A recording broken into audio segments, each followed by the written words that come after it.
I'm Dr. Madsen Pirie. I'm president of the Adam Smith Institute.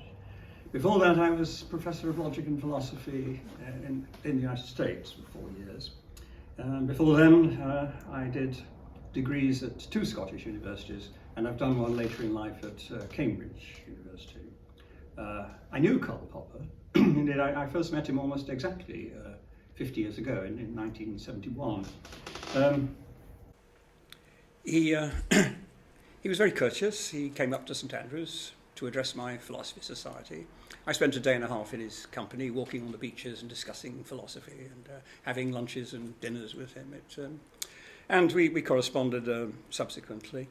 He signed all of his books for me. I had copies of all of them. And I'm afraid that 3 years ago I gave them all away. I thought, why should they sit on my shelves gathering dust when, kids aged 21 could be enjoying the thrill of having a book actually signed by the great man himself. So I gave all of them away.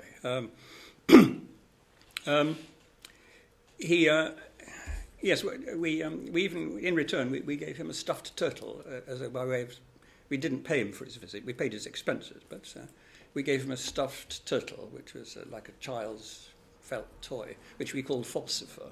He thought it was beautiful and took it home with him. I don't know what happened to it. I complimented him on his writing.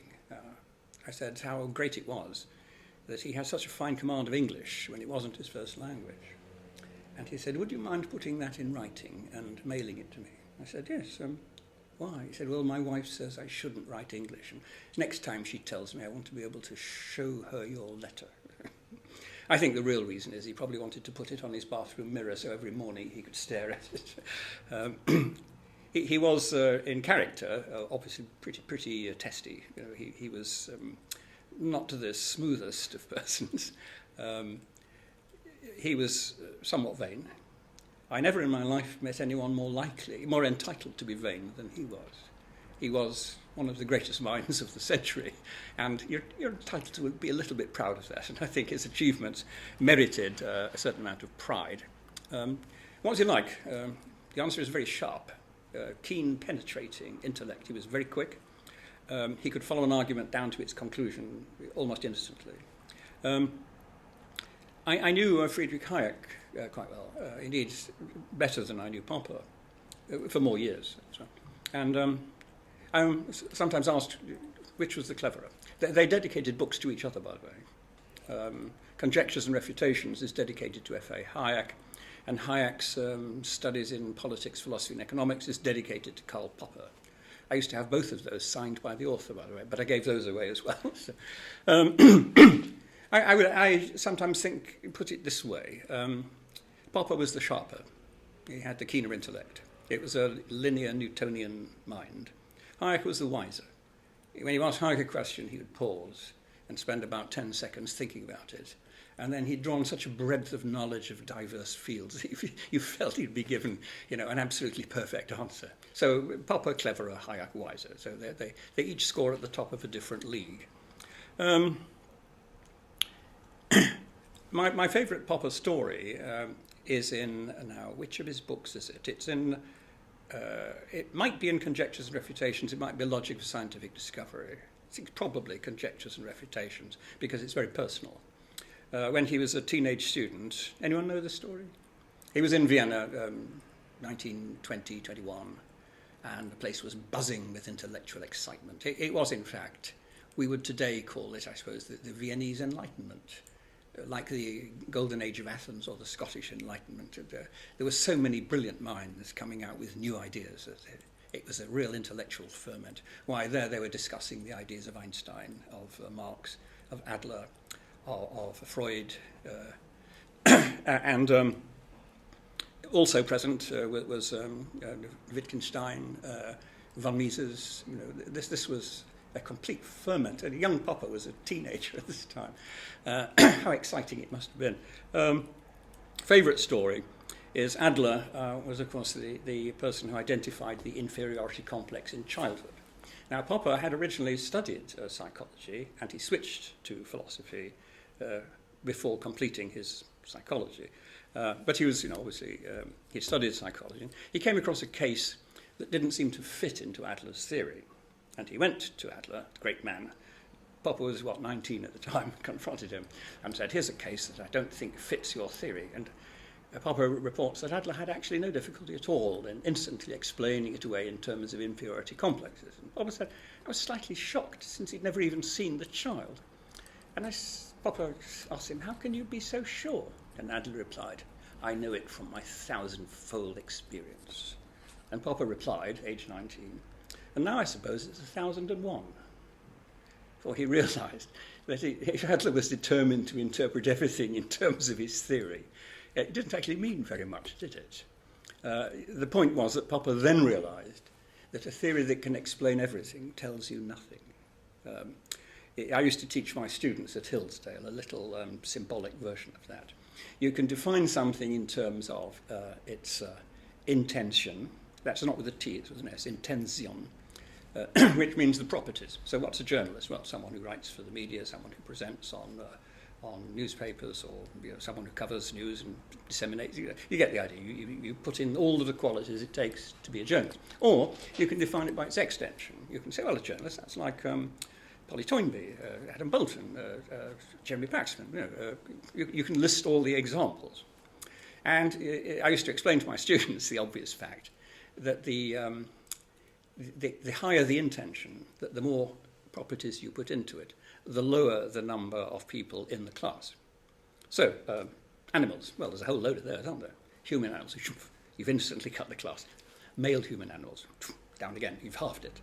Living male human, you see the idea that the more properties you add to the intention, the fewer the examples that are in the extension. The one is inversely proportional to the other. And so if the number in the class, the extension, is infinite, the intention is therefore zero. Simple as that. And a theory that covers everything tells you absolutely nothing. And Popper realized this. And he said that at the time, everyone was buzzing with the ideas of Marx and Adler and Freud and Einstein. And he realized there was a difference. You see, Einstein had predicted that because of relativity, that in the eclipse of, I think, 1918, that two stars would be displaced in the sky from their expected position because their light was bent by gravity. Now, that was a remarkable thing to say, and we actually sent a team off to the South Seas of very eminent astronomers to measure the position, and lo and behold, those two stars were indeed out of position. They were where Einstein had said they would be. Now, that was remarkable, and Popper realized that had they not been, Einstein's theory would have been wrong.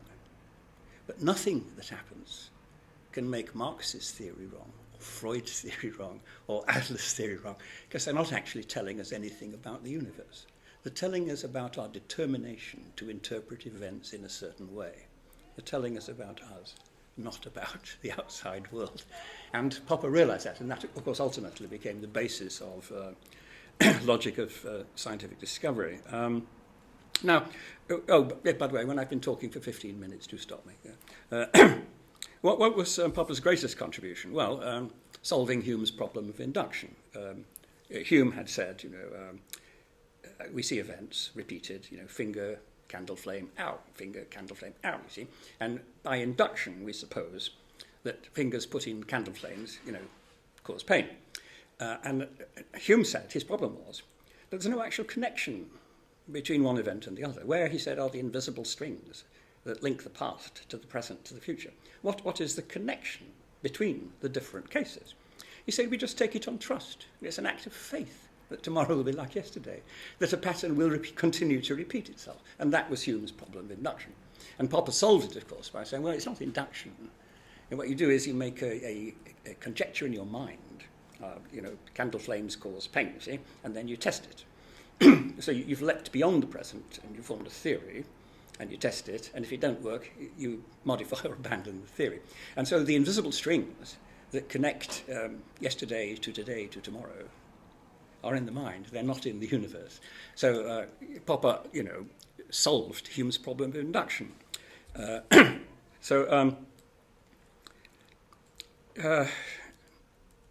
I mentioned that Popper was a very good writer. As I said, told him so. I think it's very much easier to be a good writer in English than it is in German. I'm not being anti-German there. I'm just saying that in German, if you've got a new concept, you just add two words together. In English, you have to explain what it is. And so English, encourages you to be simple, straightforward. Whereas in German, if anyone reads von Mises, he just puts words together and makes new words, and catalaxy becomes something else, and then it goes. You have to pause every paragraph and work out what all these new words mean. You don't have that luxury in English. You actually have to describe it. So, okay, I'm going to pick out from his books the thing about each of them that perhaps appeals to me most, and from the logic of scientific discovery, obviously falsification. You can't prove things to be true, says Popper, but you can show that if they're untrue. Now, when you do this, it leaves us as an ever more concentrated core of truth, he said. If you eliminate the falsehoods, then what you're left with, that you haven't been able to eliminate, is a more concentrated core of that which is true. He described the open society and its enemies. God, I loved that book when I was a young man. That someone could write such invective. He called it a war book. He wrote it in New Zealand during World War II, and that was his contribution to the war effort. Volume 1 does indeed break the spell of Plato, and my favourite insight in there is that it's not, as Plato thought, about how to choose the best rulers, how to choose wise, virtuous philosophy kings. No, however you do it, they'll become corrupt. Power itself will have its effect on them. And, they'll become bad guys, or at very least incompetent or careless guys. Point about democracy is not choosing the best rulers. It's about eliminating the ones who aren't.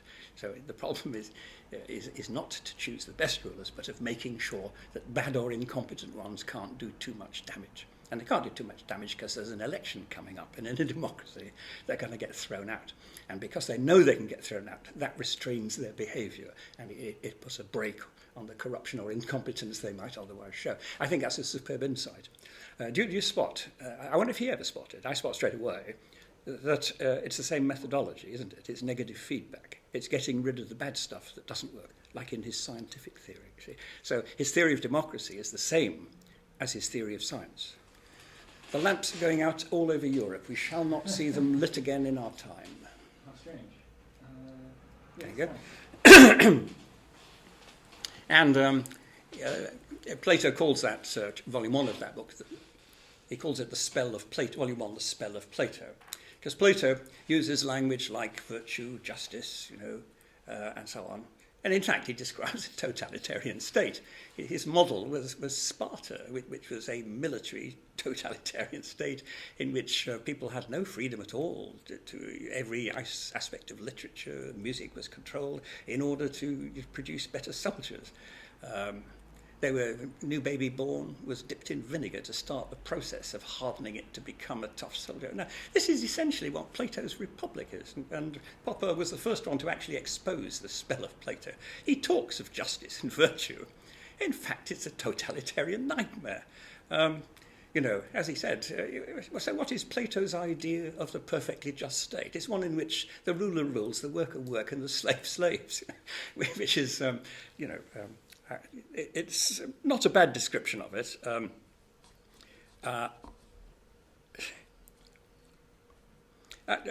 Yes, there was that. I'm going back to that business about negative feedback, which I think the whole of Popper's work. My book, Trial and Error and the Idea of Progress, unashamedly, uses Popper's methodology throughout. In The Poverty of Historicism, he actually wrote that as an anti-Marxist riposte to the poverty of philosophy. Sorry, someone wrote a book called The Philosophy of Poverty, and Marx wrote a riposte called The Poverty of Philosophy. And so Popper wrote The Poverty of Historicism. And it seeks out to rebut all claims of historical inevitability. Anyone who supposes that the world is moving towards a final climax point in the future, the book is obviously devoted to refuting. And I think the best gem in the book is his one paragraph, little proof, that he tosses off as an aside. He says the future depends on what technology will be there, right? But we can't predict what future technology might be, otherwise we'd know now what its basis is. And since we can't do that, we can't therefore predict an inevitable future. It's pretty straightforward stuff. But out goes the 1,000-year Reich, and out goes the end of history with the emergence of a classless society. No, you simply can't predict the future, and there isn't any inevitability about it. I think it was H.A.L. Fisher, the historian, who said history is just one damn thing after another. There isn't any sequence or pattern. Now, in his Conjectures and Refutations, there's a lovely little essay about the pre-Socratic philosophers. And Popper quotes a fragment from Xenophanes, who wrote about 500 BC, pre-Socratic, before Socrates and Plato. They tended to turn philosophy inwards to talk about ethics and what is just. Before then, they talked about the universe and what we can know about it, and what I call serious stuff. Xenophanes, the gods did not reveal, I'm quoting from Popper's, the gods did not reveal from the beginning all things to us, but in the course of time, through seeking, we may learn and know things better. These things are, we conjecture, like the truth. Like the truth. But as for certain truth, no man has known it, nor will he. Neither of the gods, nor yet of all the things of which I speak. And even if by chance he were to utter the final truth, he would himself not know it, for all is but a woven web of guesses. And that actually sums up Popper's philosophy. And here it was, written thousands of years earlier. So not surprisingly, Popper is an admirer of Xenophanes. Xenophanes also says, the Ethiops say their gods are flat-nosed and black. The Thracians say theirs have blue eyes and red hair. Yet if cattle or horses or lions had hands and could draw, and could sculpt like men, then the horses would draw their gods like horses, and cattle like cattle. And each would shape bodies of their gods in the likeness, each kind of their own. Of course, the implication of this is that we do not know gods, we make gods. And again, Xenophanes was far in ahead of time. And that brings us, of course, to the notion of objective knowledge, the title of Popper's 1972 book. He proposed three ways of looking at the world. Now, World one is the world of physical objects, desks and tables and contour and atoms and the physical things. World two is the world of our, if you like, experiences, subjective experiences. And world three, which is the one that he cares about, it's the world of abstract objects, ideas, theories, and arguments. It's the world of science. And Popper's concern is with world three. He thinks knowledge is objective in the sense that it exists independently of the person knowing it. Euclid's ideas, for example, exist in world three, millennia after he died. You see, they no longer depend on Euclid. They're out there. We'll call it the cloud, shall we? But it was Popper's early concept. Between 50 minutes. Okay, I'm going to speak for another 2.5. Okay. So, world three, knowledge is objective in the sense that it exists independently of the person, but it has not been shown to correspond with the truth about the universe independently of people. Right. There may be something about knowledge that has humanity, so to speak, stamped upon it at the very beginning. Now, my PhD thesis was published as Trial and Error and the Idea of Progress, and uses the Popperian methodology without Popper's view of truth. I take the view that we propose theories and test them, but I suggest we cannot actually show them to be false. So I'm challenging the whole notion of falsification. We can show, like Lakatos said, that they're inconsistent with what else we think we know. But that doesn't mean they're false. It means they can't fit together at the same time as the other stuff can. Can we ever be 100% certain that we've observed it correctly and independently, that we haven't let our unconscious biases come into our observations and given us an erroneous result? The answer is no, we can't. And if you think about it,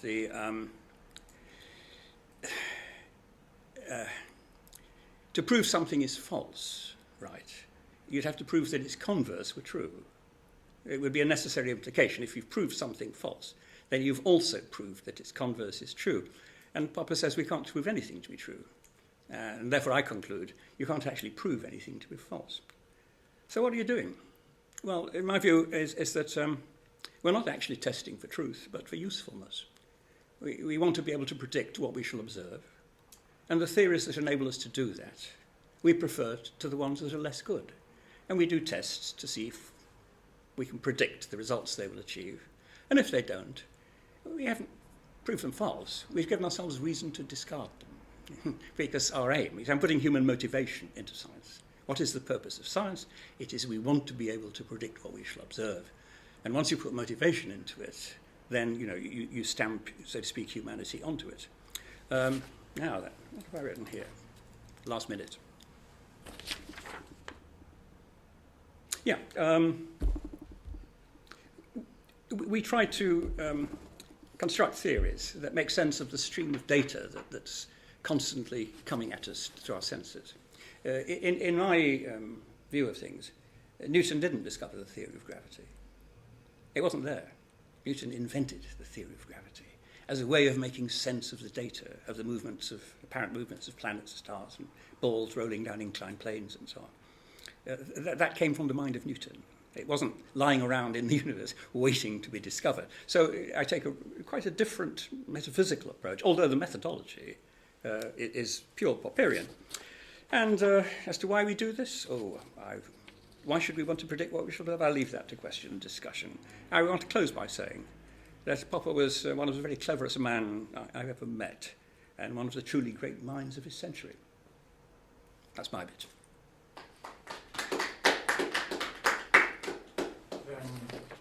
Now we open up for questions. Yeah. I suppose I should start. I'm happy to relate anecdotes or my interpretation of some of the things he wrote and said, but whatever. Happy to do anything. Yeah, my first question was, do you think that the Open Society is still a relevant book? It's still Relevant? Yes. Oh, yes. There's a great deal of sense in it. Particularly the one about Plato in the opening section. The realization that there is no perfect government. That the aim to produce philosopher kings, to put people like Plato in charge of running things, I take the Popperian view, that's not what it's about. It's about you don't get perfection. You do the best you can in an imperfect world with the materials you have available. There is no perfect knowledge. And I think I would put that into the hands of every 16-year-old if I could, just to get that across. Because if you pursue perfection, it can lead you down paths where you don't really want humanity to go. I'm not going to quote the obvious example of dictators and tyrants who've pursued that course. I ask people, I used to ask people in my class, would you rather be governed by Cromwell or by Nixon? Cromwell was a virtuous, pious man. He believed. And he'd slaughter without mercy. Nixon was a crook. You could buy him off. Who'd you rather be governed by? And it makes people think about, do we really want to be governed by what people think is virtue? Or do we simply want to get along as best we can with our limited resources and abilities? And if it's no good, we'll improve it. Nice. And I suppose if you have a question, otherwise I have a follow-up. Then now I forget my follow-up, sorry. One of the things which I was wondering about is to what extent do you think that British society and the British way of organising politics adheres to kind of Popper's view of how we should organise politics? Yes. My name is Pirie, and I am an empiricist. Right. Alas, Sextus Empiricus got there at 200 AD and expounded that philosophy long before I came along. So it's not actually. I like to pretend that had he not, then it might have been called empiricism, spelled rather differently. And the reason I say I'm empirical is you do what works, and where it falls short, you improve it. Popper called this piecemeal social engineering. He was against the notion of trying to remake society from a master plan, French Revolution, Karl Marx, Leninism, stuff. No, that leads to tyranny, brutality, mass murder. Piecemeal social engineering. You spot the bits that you can improve and that you make efforts to improve them, and you test them, and if they work, you do more of them. So if that is the approach in Britain, that very pragmatic approach, I think it's, yes, it has many advantages over alternatives. For example, I like British common law. On the continent, it is nearly all statute law. The government tells you what you can do, and your freedoms are those which the government has given you. In Britain, freedoms are those which the government hasn't constrained. The assumption is for freedom. And English common law, of course, makes use of cases. We prefer to take the decisions of 12 good persons and true in a series of cases over the centuries, building up a body of law so we all know what is allowed and what isn't, what counts and what doesn't. Look at regulation. On the continent, it's done by statute, pages and pages of detail tell you exactly what you're to do and how you're to do it, what is allowed and what isn't. Now, I'd like us to see something of that back in England, now that we're free to do this. I'd like to see things like an employer shall provide reasonable toilet facilities for their employees. And immediately people say, what counts as reasonable? And the answer is, half a dozen tribunals and hearings and juries, you have soon a pretty good idea what ordinary people thought counted as reasonable. You see, let the precedent stand. It's the principle of English common law. So, to my mind, that is a more way of incorporating learning. You retain the ability to learn from experience, whereas the statute isn't like that. The other thing is that in continental regulation, you tell people what they're to do. You must use this type of catalytic converter on your engine, see? Now, I'd prefer you shall not emit more than 240 micrograms of nitrous oxide per minute, or whatever, and then leave it to human creativity and invention to find ways of achieving that objective. The one is called process-driven, and the other is result-driven. And I like the English system because we're empirical. We like things to be result-driven. The other thing I say about the system we have over here, again, it is adversarial. Our whole tradition is adversarial. Our Parliament, they face each other from two swords' length apart. One faces the other.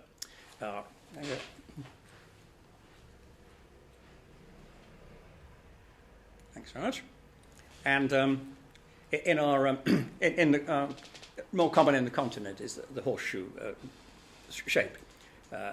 In our law on the continent, it's a sort of a joint inquiry to find the truth. In ours, one side gets to put up the entire case for the prosecution, the other puts up the entire case, and the jury sits back and decides who's got the best of it. If you think scientific method is like that, the theories compete against each other.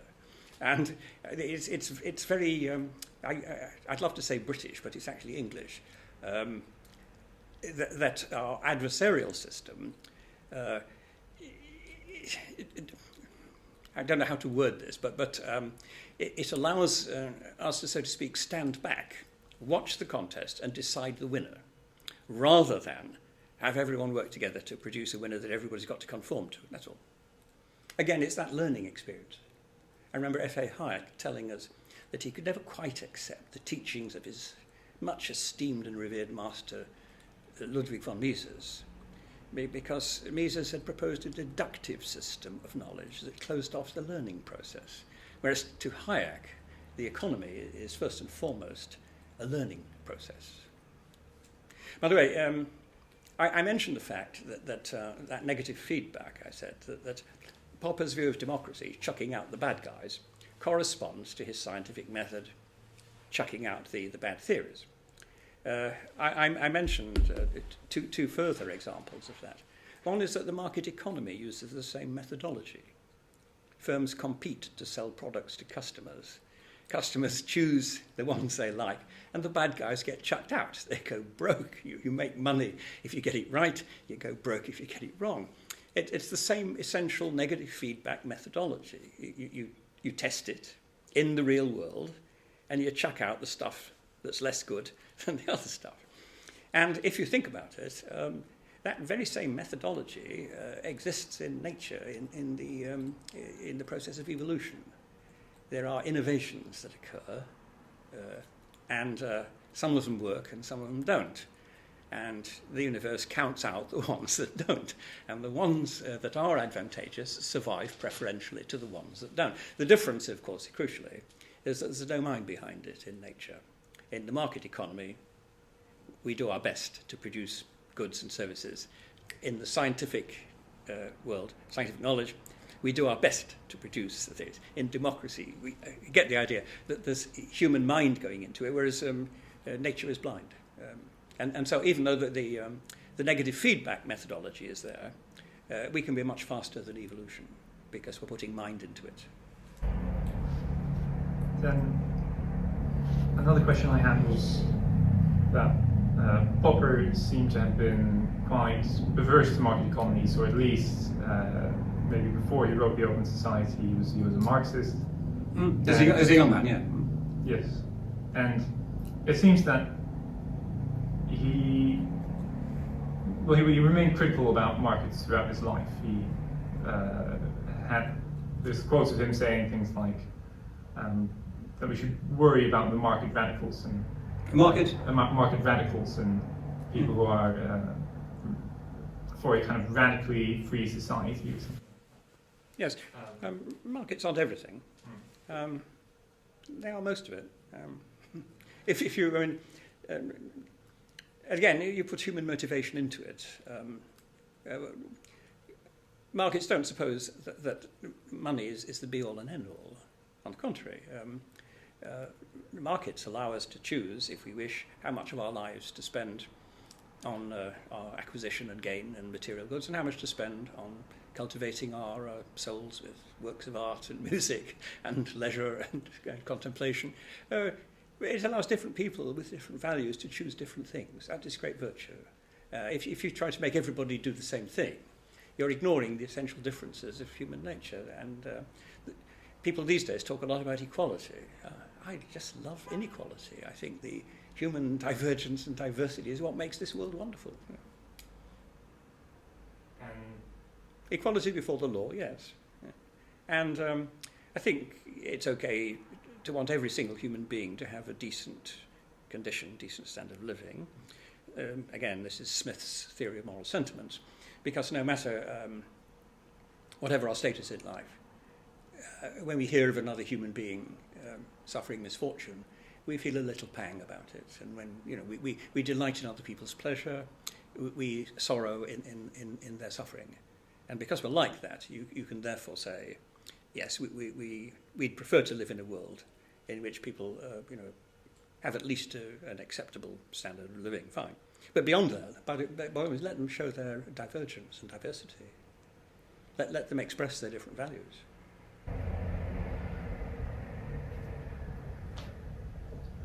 Do you think Popper saw the connections between economics that you just explained and his scientific methodology? I'm not sure, and I'm not sure he even saw the connection, even though he did the democracy thing in the Open Society. I'm not sure that he did, or if he had, I think he'd have made more of it, because it's such an obvious thread, isn't it? We make progress in so many areas by innovation, testing, and elimination. You throw a dart at a board, you're aiming at the bullseye, but it goes too high and to the right. Next dart you throw, you'll try lower and to the left. You're getting feedback from what happens in the observed world, and that feedback modifies your subsequent behaviour. Do you think that Hayek perhaps saw some more of the connections? Yes, very much so. Because his view of economics is much more centred around knowledge than I think other economists that I've read personally. Yes. Very interesting. Maybe more, or slightly more controversial questions. What do you think Popper would have thought about Brexit? That's something I wonder about maybe. Well, I've really no idea at all. I would imagine he was alive at the time in 1975 when Britain had a referendum to confirm our accession to what we thought was the European Economic Community. And within about 4 or 5 years, we realised it wasn't about that at all. It was about progressing towards a unitary state called Europe, which its proposers wanted to see as a counterweight to the influence of America and, to some extent, Russia. They wanted Europe not to be dependent on its American voice, but to have a voice of its own. And to do that, it had to be bigger, because bigger equals more powerful. And Popper, I think, would have probably voted yes in the referendum, as I did. I like to think that by the end, he would have said, no, the whole idea of experiment and refutation, conjecture and refutation, doesn't fit in with the way Europe's politics works. It's not democratic. The people with power in Europe are not elected. Well, they are elected, but not elected by people. And I've no way of knowing, so it's pure speculation. Right. But I think given his commitment to that principle of negative feedback and the inability in Europe to innovate, to experiment, to move forward by that process, I think would have turned him against it, as it turned me against it. Yeah, I imagine it is ultimately an unanswerable question. Of course, yes. What would Newton have thought of Brexit? You see, yeah, right. The answer is he lived in a different age at a different time. So. But there is, I suppose, the principles of his philosophy are, I would say, are more pro-Brexit than they are against. Yes. Yeah. Popper said that that story about the Einstein and the light being displaced by gravity, and he made the realization he made was that theories have to live dangerously. You can't have a theory that simply can absorb everything that happens. The theory that explains everything tells you nothing. They have to live dangerously. They have to risk their lives in experiments, and we try our best, to disprove them. So some people refuse to accept the results of experiment and tests and remain committed to outmoded theories. They used to say science progresses one funeral at a time. Meaning that the old guys with their old ideas are replaced by new guys who will embrace the new stuff, because they don't have the same commitment to their own to ideas that they themselves have established. So you spot that you've listened to me and realised that I live in the world of Heraclitus, not in the world of Parmenides. Heraclitus said everything is in constant change all the time. We step and do not step into the same river, for new waters flow ever about us. Parmenides says nothing actually ever really changes. It's all an illusion. It's our senses that trick us into thinking that things are changing. In fact, nothing ever actually changes at all. I'm in the world of Heraclitus. I like constant churn and change. I love new technologies. I'm happy jumping across moving stepping stones to cross Heraclitus' river, and that's, of course, temperament and character, isn't it? Hayek was like that. Popper was like that. Now, I'm listing modern people who are like that. Jeff Bezos, Elon Musk. They're the people changing the world. They're the ones who are introducing the things that are making it change. Did Popper get anything wrong? I think he got falsification wrong, as I said earlier. I don't think you can actually prove, beyond any doubt, things to be a theory to have been falsified. All you can say is, it doesn't fit with what we think we already know about the universe. You said something at the end, which at the end of your introduction, which I think I disagree with, which is that we produce theories solely for their observational merit, their ability to predict the outcomes of these experiments. Yes, may I expand on that? Yes, of course. We want to be able to predict what we shall observe. There's a reason for that, and the reason is we want to be able to control it. The other species adapt to the environment. They grow white. fur coats in winter, and they adapt. This species, we don't. We adapt the environment. We have evolved with an inbuilt drive to make the world conform to our desires. We want to control our circumstances. And the way to do that is to be able to predict what we shall observe, not simply for detached scientific knowledge, but so we can do something about it. That's why I think, I said, what do we seek? Human beings, our drive is control over circumstance. We want to be able to control our circumstances. We don't want to be exposed to the vicissitudes of fate and fortune and the random hazards the universe throws at us. We want to be able to control them. We don't grow fur coats in winter, we build central heating. Right. And the way we do this, the way we achieve that control over circumstances is by inspired trial and error. By making speculations, conjectures, and testing to see if they work. And we've made astonishing progress, for a species that basically, for 3 million years, evolved from their ability to throw stones at mastodons. We've done remarkably well at controlling our circumstances. So I think it's not for the detached joy of knowledge. It might be for some, but I think for most of us, it is a desire to control. We Spanish flu in 1920, was it roughly? I don't know how many it killed, but it was tens of millions. It was really devastating. Okay, this one we had the vaccine within a year. We were clever. We tried new things and they worked, and so here we are. Less exposed to the vicissitudes of fate and fortune than we would otherwise have been had we not used that greatest asset we have in order to produce results. Actually, so I have a follow-up on that as well, but before I get to that, my question is more about, you seemed to go to a kind of empiricist line where we want to produce theories in order to be able to predict the outcomes of experiments. But Popper's own philosophy is not empirical, and yet we think of that as a valuable contribution to our understanding of the world. In your view, is Popper's philosophy perhaps empirical after all, or do you think that philosophy plays a different role, or how do you combine these two ideas? Yeah, difficult question. I think we process inputs.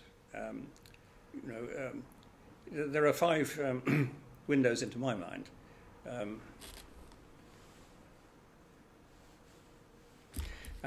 And everything that gets into my mind does so either from those 5 windows, or from me reading about what other people have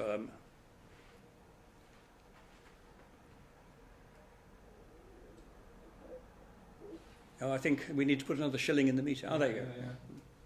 Yeah, there you go. It's a very confusing system. Maybe if you press number 2 or something like that, then it will actually give us more minutes. Okay. Yes. Oh no, it doesn't. No, one again. How strange. Yeah. Well, perhaps nature and the universe is telling us we should go to a wine bar or pub. Yes. And shall we? And resume our discussion over refreshment. Yes. Can I ask you maybe perhaps one final question? Yes, of course. Yes. My question was about the idea of progress, which is also to some extent something Popper wrote about. How do you think that we can define progress? Because I agree with you, as you said earlier, or perhaps with Saud's talk, that progress is real, that we have, that the world is better now. What do we mean with that? Well, what we mean by progress means we have a goal, and we want to be able to move closer to that goal, and we need to be able to measure whether we've moved closer to that goal or not. Now, of course, some of us have different goals. Some of us think that the world is worse than it was because we no longer live in a state of harmony with medieval nature and ride horses and carts and things, and we don't all have the same goals. But, when humanity does have a series of goals, like, for example, eliminating poverty, eliminating disease, eliminating malnutrition, then progress is when we move closer towards those goals. And as I say, there will always be some people who disagree, don't share those goals. But progress requires a goal, and it requires moving towards that goal and being able to measure that movement. And it requires you to propose movements and then to test them, maybe on a small scale, to see whether they work. And if they work, do more of them. But the aim is always that goal is at the end. That's where you're moving towards. And that's basically the so to speak, concept of progress that I would say. There are some things that most of us share, the ones I've mentioned: eliminating poverty, unnecessary death, malnutrition, giving people more of a chance in life to make the best of their talents and abilities. Most of humanity would, I think, share those goals, right? Right. And therefore, if we move towards them, we're making progress. Right. Then, although I said it was the final question, I still have a question about what you just said, which is that some people then argue back and say, well, the goals that we have might be arbitrary, or wants and desires can they change, not always for good reasons. Can I quote Smith to you? Yes. The constant, uninterrupted and continuing effort of every man to better his condition. Very nice. We all want to get more out of life, to be able to do more things, to have more opportunities. We all want our children to live in a better world than we did. I think Smith had it right. We all try to improve our lot, improve our condition, to command more resources, to have more opportunities, to be able to do more. On a trivial sense, to be able to travel more and buy more, and on a more aesthetic level, to be able to enjoy aesthetic experiences like orchestral concerts, music, things. Yeah. But whatever it is, we want to do more of it. Excellent. Then, unless there's a final question, maybe later. Okay, great. Well, feel free if you want to. On the follow-up on these theories, that's just you said the theories are just invented with a purpose in mind, like with something with looking for experimental realization to confront you. But I guess there might be instances of where theories are just do not provide any observational. There's a theory which is just better just because it's more beautiful than another, but it doesn't provide anything more than. Yes, well, yes. In science, we've sometimes gone for theories. Wait for it. Not initially because they give us, shall we say, better ability to predict, but they give us something else, which is simplicity. And when Copernicus proposed his geocentric theory of the solar system, it gave less accurate results than the complicated Ptolemaic system did with its cycles and epicycles and so on. But it didn't seem as reasonable a way of making sense of the universe. So you're entirely correct. Yes, there are some theories that that give us simplicity rather than extended ability to predict. And given a choice, Occam's razor, given two theories that produced equally valid observational results, I think I'd prefer the simpler one. That's probably just my temperament. Yeah. Which is also in our interest to have simpler theory because we have less effort to. Einstein said, if I can quote him again, I don't agree with his conclusion, but it's a lovely phrase. He said, the audacious thing is to ask a simple question. Why do apples fall downwards? Why don't they go sideways? You ask a very simple question, and if the answer, when it comes, is simple, you can hear God talking. He said.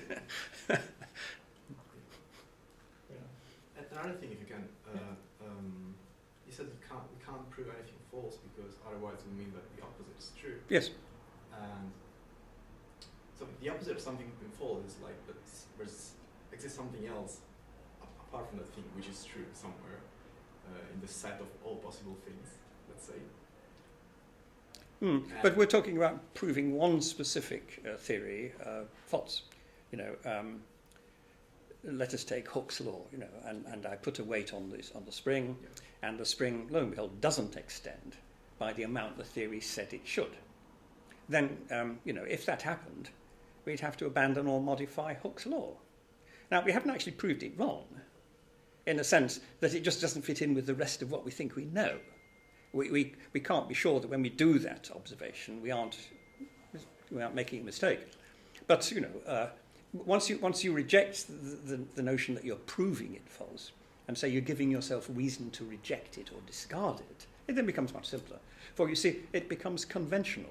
It is by convention that we accept certain theories. If this is Popper from Beyond the Grave saying, I made a right pig's ear of that, I shall be... No, it's not. Do you have another question? Okay, all done. Thanks so much That's for all. the talk. Who would like to join me in thanking us? No, then. Thank you.